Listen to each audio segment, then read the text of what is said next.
Olá, tudo bem com você? Seja muito bem-vindo a mais um capítulo do Mundo Corporativo, que hoje vai falar sobre um assunto extremamente interessante, tratado em várias empresas, mas que nem sempre a gente tem a ideia clara de como é que ela funciona. Eu estou me referindo à inovação.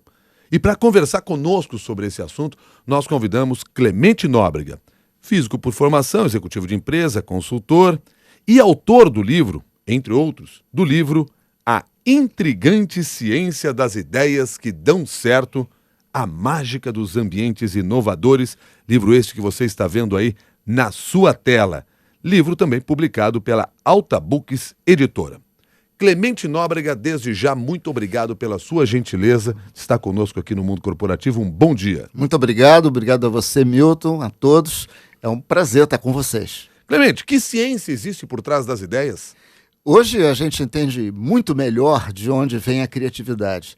Isso é, ideias que fazem efeito no mundo real, seja através de produtos novos, de processos novos, de tecnologias novas. Essas ideias, elas se deixam capturar por um corpo de conhecimento novo, que a gente chama de inovação. Inovação não é simplesmente você associar as boas ideias a uma inspiração genial que alguém tem enquanto está no chuveiro, enfim, como o folclore do tema diz. Inovação pode ser aprendida, pode ser exercitada como uma atividade. A diferença da inovação, da ideia criativa, a ideia que se materializa numa solução no mundo real, para outras coisas é o nível de risco que ela embute. Nós humanos, tendemos a ficar naquilo que a gente conhece. Por isso é que hoje o mundo corporativo em geral vive um paradoxo. Todo mundo sabe que é preciso inovar para se manter competitivo, para se manter sustentável. Mas não há um processo natural segundo o qual a gente faça isso. Portanto, a inovação tem que ser gerenciada, tem que ter alguém, tem que ter um processo de liderança que faça com que a inovação aconteça nas empresas. Eu vou voltar nesse ponto aí, mas antes eu queria que você definisse para nós esse conceito de inovação. O que é isso? Inovação é gerar dinheiro novo. Se você quer uma resposta bem pragmática e assim correndo o risco de ser super simplificadora. Valor novo. Algo que não estava aí e que na hora que eu introduzo, eu passo a gerar mais valor. No mundo das organizações com fins lucrativos, esse valor é medido em dinheiro. Mas não necessariamente inovação é um conceito só aplicável ao mundo corporativo com fins lucrativos. Existe valor, esse é o valor econômico, mas existe também valor social. As organizações sem fins lucrativos, agências de governo, empresas, ONGs, enfim, museus, elas precisam inovar também. Toda organização precisa inovar. Então, inovação é a geração de ideias que se transformam em conceitos que gerem valor novo. Algo que eu não tinha antes. Se não gera valor, não é inovação. E aí, voltando àquele ponto que você havia levantado já na sua primeira resposta, porque a ideia que a gente tem muitas vezes é que nós fomos inovadores, forçados a ser inovadores para sobreviver. Mas você está dizendo que não, nós não somos inovadores? Assim, não nascemos inovadores? Nós não é somos uma coisa naturalmente inovadores. Nós não somos. Quer dizer, nós somos naturalmente conservadores. Nós valorizamos mais, somos mais mobilizados pelo medo de perder alguma coisa que a gente já conquistou do que pela perspectiva de vir a ganhar algo que a gente ainda não tem. Isso é muito interessante, é um campo da psicologia, da economia moderna, que eles estão chamando de economia comportamental. Existe um psicólogo israelense, que eu cito no meu livro, chamado Daniel Kahneman. Ele é psicólogo e ganhou o Prêmio Nobel de Economia. Veja só que interessante, por ter desenvolvido e demonstrado experimentalmente esse tipo de viés a qual estou me referindo aqui. Então, nós não somos naturalmente inovadores, não. Estatisticamente, uma minoria da sociedade arrisca. Esses são os empreendedores, né? Aqueles que correm um risco grande ante a perspectiva de vir a ter um retorno grande também no futuro. Mas esses são minoria. A sociedade depende vitalmente de empreendedores, toda a sociedade. Mas a maioria dá errado, outro paradoxo. Né? Não existe um curso que te ensine a ser um empreendedor de sucesso. Não tem. A gente só consegue minimizar o risco, mas nunca eliminá-lo. Agora, a sociedade progrediu graças aos inovadores. Então ela foi salva pelos inovadores. A sociedade, a gente pode dizer isso sim, Milton. A gente pode dizer que o inovador, essa minoria, a minoria estatisticamente, né, dentro da população geral, ela tem sido o motor da inovação. Né? Apesar de ter, a gente só ouve falar, olha que coisa interessante, dos que dão certo. A enorme maioria não dá. São essas coisas que a gente precisa entender. Inovação quando a gente aparece um Google, a gente, todo mundo tem que ser igual ao Google. Mas não é isso. Nós não vamos conseguir produzir um Google na hora que a gente quer. O que a gente tem que ter é um processo dentro da empresa que faça a experimentação em busca do novo, do inovador, ser uma coisa constante. Esse processo pode ser gerenciado. É importante o líder, Milton, me permita só concluir, porque grande parte das iniciativas não dão certo. É da natureza do processo. E qual é o gerente, qual é o profissional que quer estar associado a um conjunto de iniciativas que não dá certo? Nenhum. A gente quer aquilo que vai dar certo. É por isso que o líder, a liderança empresarial, tem que criar o ambiente em que seja natural a experimentação e, portanto, o erro. Só a partir daí é que a inovação emerge. Eu ouvi uma palavra que você usou agora há pouco e fiquei com ela na cabeça aqui, eu queria compreender isso. Você usou a palavra medo. Medo. Nós somos movidos, então, pelo medo ou nós somos movidos pela coragem? No início do meu livro, eu cito o historiador inglês, que ele desenvolveu uma tese muito interessante que diz que, olha, o que movimenta antropologicamente, digamos assim, o animal humano são três coisas. O medo, a ambição e a preguiça. Ele usa o termo sloth em inglês, S-L-O-T-H, que não é bem preguiça no sentido de não querer, mas no sentido de minimizar os custos de você fazer as coisas. Quanto mais cômodo o que você tem que fazer, que seja feito da maneira mais cômoda. Até porque tem autores que lembram claramente de que o cérebro é um ser preguiçoso, porque ele prefere fazer algo que ele já está acostumado. Exato, não é natural que a gente viva em busca de novidades. Isso é um mito, não é assim. Né? Então, esse autor chama-se Ian Morris, ele é um historiador, enfim, da Universidade de Stanford. Ele mostra isso e traça todo o processo de desenvolvimento do Ocidente, comparando com o Oriente, em função dessas três coisas, né? Medo, ambição e preguiça. Né? E aí a gente entra por caminhos muito interessantes, porque se isso é assim, a gente tem que parar de fantasiar sobre a natureza da criatividade, sobre a busca de pessoas geniais, né?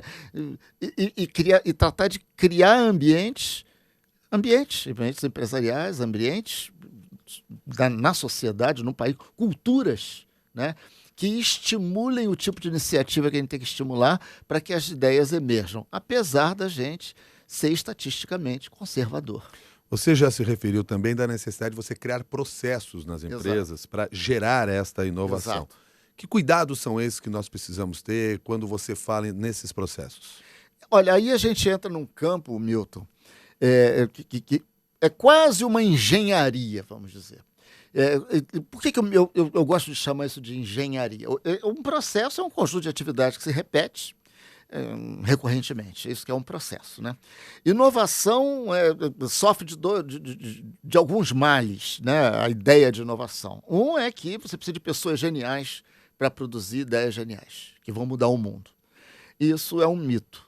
Isso não é assim que acontece. Você pega as empresas inovadoras de todos os setores. Não vamos ficar só no Google, ou na Apple, ou nos suspeitos de sempre, porque esses são pontos fora da curva. E se a gente quisesse entrar por dentro deles também, você veria, fazendo aqui uma pequena digressão, que o Google tem errado. E não tem outro jeito. O Google lançou um produto chamado Google Health, que entrou para ajudar-nos a organizar a informação médica sobre as pessoas. É a coisa que todo especialista em saúde fala, enquanto a gente não tiver um repositório, né, o Google, cuja missão é organizar a informação do mundo, lançou o produto, teve que tirar do mercado. Não deu certo, não foi aceito. O Google Glass, que nós conhecemos, também entrou com muita fanfarra, saiu do mercado aí, acho que uns 6, 7 meses, mesma coisa. Agora, eles experimentam tanto que acabam sempre... Alguma coisa acaba sobrando, alguma coisa vem. É um processo novo, é uma maneira nova, é o Google Mail, é além da famosíssima máquina de busca deles. Mas, então, você vinha chamando a atenção, que aí nós estamos olhando novamente para os mesmos. E você queria puxar o assunto exatamente para os outros. Então, imagina uma empresa que não tenha nada a ver com os Googles da vida, né? Uma empresa tipo a 3M, por exemplo, que é uma empresa reconhecidamente inovadora, ou a Procter & Gamble, que tem que inovar, porque ou a indústria farmacêutica, porque que vive do lançamento de produtos que façam sucesso no mercado. E nesse tipo de empresa, as melhores inovadoras são aquelas que têm metas de inovação. Por exemplo, a minha receita nesse ano tem que vir, digamos, 1/3 dela tem que estar vindo de produtos ou processos ou modelos de negócio, de comercialização, que não existiam três anos atrás. Então quando a liderança, quando o corpo que dirige a empresa estabelece esse tipo ela mobiliza os gestores, eu tenho que achar o novo. E o novo que dê dinheiro, o novo que gere valor. Não é, vou pintar a minha sala aqui de lilás e eu estou inovando. Não, eu não estou. Isso é novidade, não é inovação. São conceitos diferentes. Inovação gera valor econômico. A empresa que sabe fazer esse processo recorrentemente está sempre testando um monte de coisas para deixar sobrar poucas que vão dar certo. Mas essas empresas elas estão constantemente na liderança dos seus setores. Sem um grande Google, sem um grande iPhone, sem uma grande jogada. Sem um grande gênio? Sem um grande gênio. Aliás, não tem grandes gênios.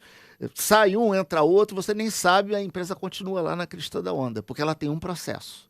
Esse processo não se instaura naturalmente. Isso é uma coisa que a gente bate muito, reforça muito no livro, porque se deixar a empresa, como humana, como ambiente humano, ela tende a se acomodar, né? Então eu faço uma analogia com o mundo da ciência, com o mundo da física. Existe na física uma lei chamada lei da entropia, que assim, se você deixar um sistema qualquer por sua própria conta, ele se uniformiza, perde a diferenciação e nada acontece. Ele tende à desordem absoluta, como a gente chama, né? A desordem não é uma bagunça, não, é um marasmo. Nada acontece, né? Nas empresas acontece a mesma coisa. Se você não mantém constantemente esse sistema em desequilíbrio, eu chamo em termos técnicos, isso é a cobrança constante por resultado, por inovação, né? Mesmo sabendo que aquilo não é natural, porque não é, a inovação não vem. O papel de um líder empresarial é manter a empresa fora do equilíbrio. Porque se deixar, não é pecado, não é maldade, não é nada. É uma tendência natural da gente se acomodar ao menos risco. É isso que gera a longevidade. O que gera a longevidade é esse processo de troca constante. Se você pega empresas centenárias, GE, IBM, Coca-Cola, você vai ver, elas têm o mesmo nome, mas elas hoje são completamente diferentes do que um dia já foram. Um grande exemplo é o da IBM, por exemplo, uma empresa que se reinventou 3 ou 4 vezes, reinventou mesmo. Né? Nasceu para fazer uma coisa e foi passando a fazer outras coisas ao longo dos anos. Essa capacidade, ao longo das décadas, né? Ao longo um século e tanto, né? Não é uma coisa assim de todo ano você vai mudar, mas você implanta na empresa o DNA da transmutação. Então essa ideia de que a empresa boa é a empresa que dura, eu contesto um pouco. A empresa boa é a empresa que se transmuta, é aquela que se programa para se transmutar. E o transmutar é o mudar sempre. É o mudar sempre. E essa necessidade hoje vem forçada pela competição global. E claramente, assim, o ambiente corporativo é que impacta essas mudanças? Isso, é uma segunda vertente do eixo que eu quis tratar. Não há inovação em empresas medíocres, isso é, em ambientes humanos que não estimulem a inovação. O que estimula a inovação, Milton, ouvintes? Ambientes em que haja, por exemplo, meritocracia, em que você seja reconhecido pelo que você produz. A ausência de meritocracia é um tiro em qualquer tentativa de inovação. Processos justos, clareza de propósitos, clareza. Olha, você vai ter que produzir isso assim, assim, assim, vai ser recompensado para se bater sua meta assim, assim, assado. A regra do jogo é essa, né? Então, reciprocidade, respeito, todo esse tipo de condicionante humano, respeito à propriedade intelectual, inclusive, né? Aí já me referindo a sociedades não empresariais tanto, mas a países mesmo, né?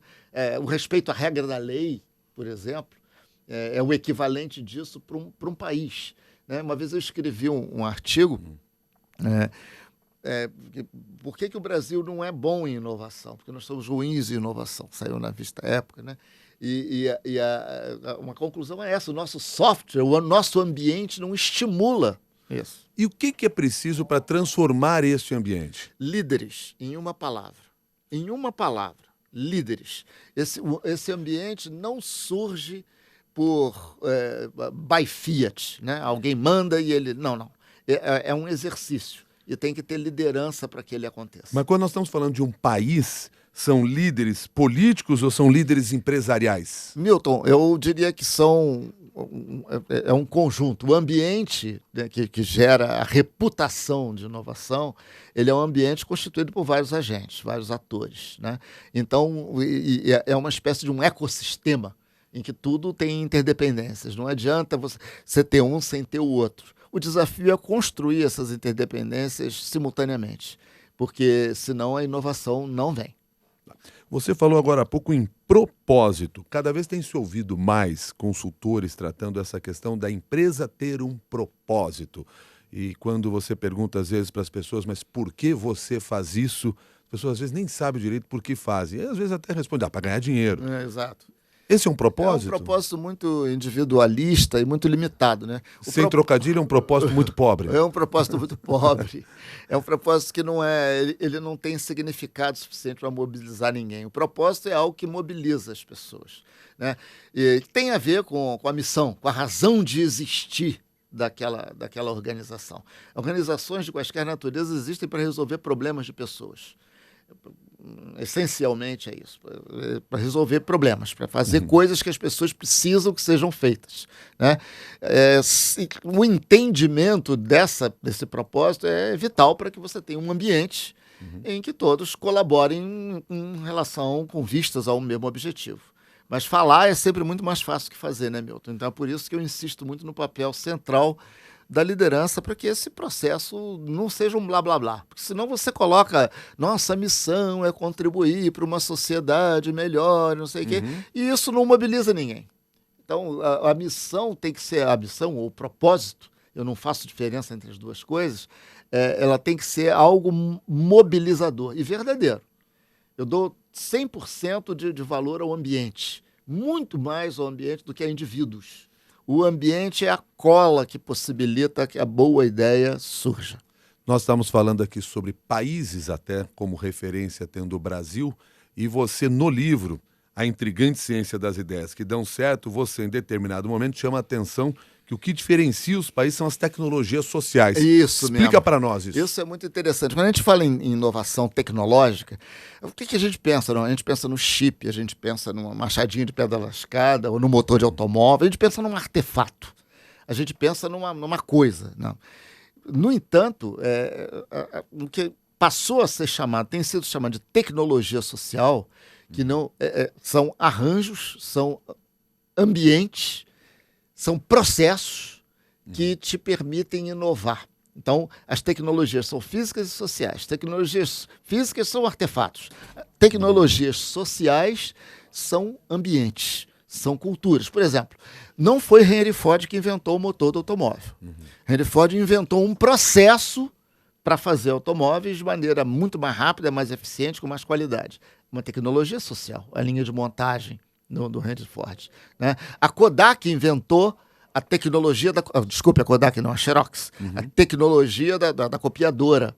Uma tecnologia, enfim. Mas quem revolucionou o processo de comercialização depois que a patente da Xerox acabou foram outras organizações, foram processos, maneiras de fazer. Pega o Walmart, a logística do Walmart, o maior operador logístico do mundo. Não é um supermercado, simplesmente. Como é que eles conseguem, nos melhores casos, nas melhores situações, saber exatamente que loja está precisando de que produto em tempo real? São tecnologias sociais, são processos que não estão ligados a ter uma ferramenta, mas a ter uma maneira de olhar aquilo que precisa ser feito para realizar problemas de clientes e fazer cada vez melhor. Você lembra da necessidade de se fazer conexões. Conexões, né? Exatamente. É isso. É isso. A gente explora no livro um ramo da inovação prática, né, que a gente chama de inovação sistemática, que é a disciplina que eu me dedico.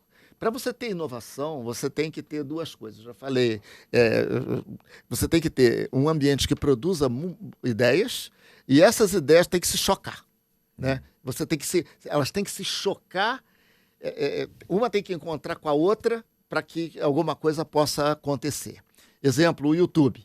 Em 1995 já tinha internet, mas quem tentasse lançar YouTube não poderia lançar alguma coisa como o YouTube, porque não tinha banda larga, não tinha câmera barata, então faltavam outras ideias que se entrechocassem com a ideia de fazer, vou fazer meus vídeos e colocar na internet. Tem que ter outras coisas, não basta ter a boa ideia. Né? Tem que ter algo que misture, ou que te faça entrar em contato com outras coisas que estão no ambiente, às vezes dentro, às vezes fora da sua empresa, e produzam inovação. Um exemplo ótimo, o iPod. O iPod não é um aparelho, como a gente... O iPod... Ok, deixa eu explicar. É um aparelho, mas que não é um aparelho melhor do que outros aparelhos tocadores de MP3 que já existiam. Ele não foi inovador porque ele toca MP3 melhor. Ele é um arranjo melhor. Ele colocou no mesmo jogo as gravadoras, os artistas, toda a questão do direito autoral, a dificuldade de você achar a música que você quer, baixar legalmente, que era impossível antes dele, através do software, da loja, do iTunes. O aparelho é um elemento numa rede de conexões que tem que ser montada num ecossistemazinho, né? Que é o ecossistema iPod. O aparelho é muito bacana, é a porta de entrada, sem ele você não consegue nada, mas ele não é o único, ele não é um elemento matador. Ele sozinho, em outras palavras, não teria feito nada. Você falou de algumas que às vezes, muitas vezes, ou necessariamente para que uma ideia dê certo, ela tem que estar no seu tempo certo. Muito provavelmente, no passado, muitas boas ideias foram apresentadas, mas estavam no tempo errado. Isso é sinal de que se a gente for revisitar o passado, talvez a gente encontre excelentes ideias para agora? Isso é um sinal, sim. Uma ferramenta que a gente usa muito são as tendências de inovação. Né? Isso a tecnologia, as ferramentas parecem evoluir de acordo com certos padrões muito definidos. Então vou dar um exemplo, por exemplo, as coisas que eram centralizadas no passado tendem a descentralizar naturalmente para resolver melhor os problemas dos clientes ou dos seus usuários. Quando eu comecei a minha carreira, havia os chamados mainframes, havia os centros de processamento de dados, onde eu estudei, na Ilha do Fundão, na universidade, na PUC. Então você tinha que ir ao computador, né, para resolver um problema que você tinha que ir ao fotógrafo. Você ia ao fotógrafo. A gente nem se lembra mais disso. Hoje o computador vem até você. Ele está na sua mesa, é um laptop, está no seu smartphone. Você não tem mais que ir ao fotógrafo. A profissão do fotógrafo ela foi desconstruída. O fotógrafo profissional permanece em nichos de aplicações profissionais, mas a tecnologia popularizou isso aí tudo. Então, a gente sempre busca, quando uma empresa, alguém chama a gente para fazer uma consultoria, para pedir uma opinião, para fazer um treinamento, busquem o que está podendo, o que está descentralizando. Você tinha que ir ao táxi, o táxi hoje está vindo até você. Você tinha que ir ao hospital. Hoje, grande parte das aplicações em saúde começa a vir a você através de aplicativo de celular. Você faz exames por aplicativo. Essas coisas, quando você examina não uma tentativa isolada no passado, mas a tendência, o padrão histórico que as soluções vão adquirindo para resolver cada vez melhor problemas de pessoas, você consegue identificar as inovações que estão adjacentes ao nosso momento. Isso é muito interessante também. Não é 100% certo, não é matemática, não é lei de Newton, mas você pode afirmar com certeza que coisas como o carro elétrico, ou o carro sem motorista, é uma tendência de inovação, é muito provável que vai acontecer e rapidamente. Inovações em saúde. Saúde é um tema que me interessa muito porque tem sido muito impermeável a inovação. A saúde. A tecnologia muda, mas a assistência à saúde é problemática no mundo todo. Isso aí não tem ganho de produtividade. Se paga cada vez mais para você ter a mesma coisa. Isso é ausência de produtividade. Produtividade é conseguir mais com menos. Por que acontece isso especificamente na saúde? Por uma série de razões históricas que têm a ver com a prática médica em si, mas a inovação tem encontrado uma barreira enorme na área de saúde. Hoje isso começa a mudar. Né? E só vai por causa de tecnologias que estão forçando a sua entrada nas periferias do sistema e estão surgindo novos modelos de organização em saúde. Se você pudesse, vocês que me ouvem, me dar um exemplo de inovação em tecnologia social em saúde, isso é em organização. Depois do hospital teve o quê? Nós temos o hospital e o consultório médico, que continuam sendo os grandes ícones. Você tem que ir a esses lugares. Está na hora da tecnologia começar a ir a gente. Está na hora da gente ter que ter o Uber do serviço médico. E está acontecendo. A gente não tem tempo para falar tanto nisso, mas a gente está notando que mesmo numa profissão tão regulada, né, com tantos interesses corporativos, tantos interesses profissionais, tanta regulação, a inovação está entrando. Talvez isso explique um pouco um erro do Google que você citou nessa nossa entrevista, o Google Health não ter dado certo? O Google Health foi uma tentativa de pegar uma ideia boa e botar dentro de um sistema ruim. Me permita falar assim, sendo talvez um pouco rude. Uma das coisas, eu estou escrevendo meu próximo livro, já está quase pronto, é sobre inovação em saúde especificamente. Né? Uma das leis, uma das regras, faz nunca tente martelar uma tecnologia nova para dentro de um sistema velho. O sistema repele aquilo.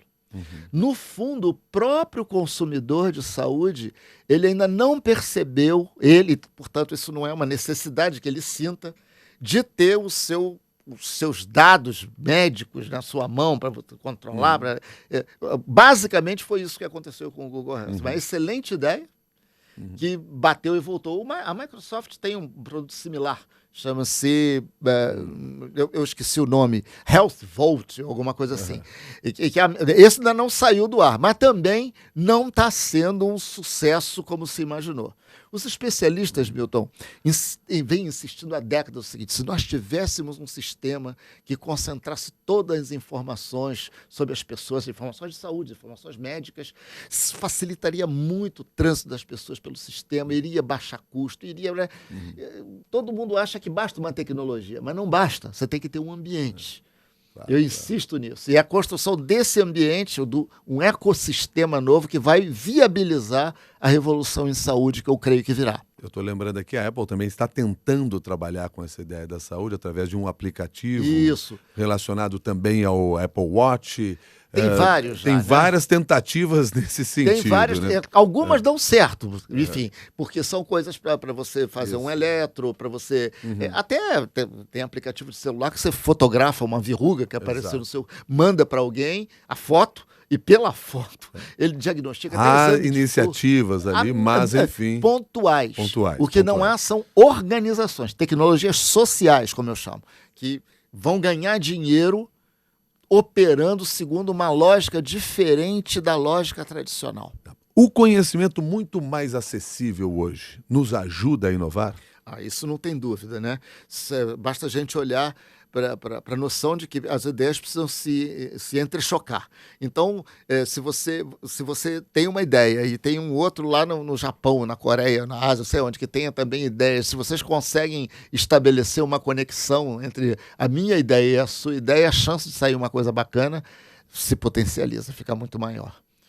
Só para fechar nossa conversa aqui, no seu livro o nome é A Intrigante Ciência das Ideias que Dão Certo e o subtítulo é A Mágica dos Ambientes Inovadores. É preciso fazer mágica para ser inovador? Não é preciso fazer mágica, é preciso construir ambientes inovadores. A mágica vem do ambiente, a mágica não vem do gênio isolado, da figura genial que você contrata a peso de ouro que vai entrar para resolver o seu problema de inovação. Não, é o líder que tem que construir um ambiente que permita que a inovação vá aparecer, vá emergir na sua organização. Essa é a mágica. Clemente Nóbrega, quero agradecer sua gentileza aí por conversar Prazer, e provocar tantos temas aqui dentro do mundo corporativo. Muito obrigado e até uma nova oportunidade. Eu que agradeço. Muito obrigado a vocês. Podem contar sempre comigo. Um abraço. Clemente Nóbrega, que é consultor, especialista em inovação empresarial e autor do livro que eu acabei de citar, A Intrigante Ciência das Ideias que Dão Certo, A Mágica dos Ambientes Inovadores, livro esse publicado pela Alta Books Editora.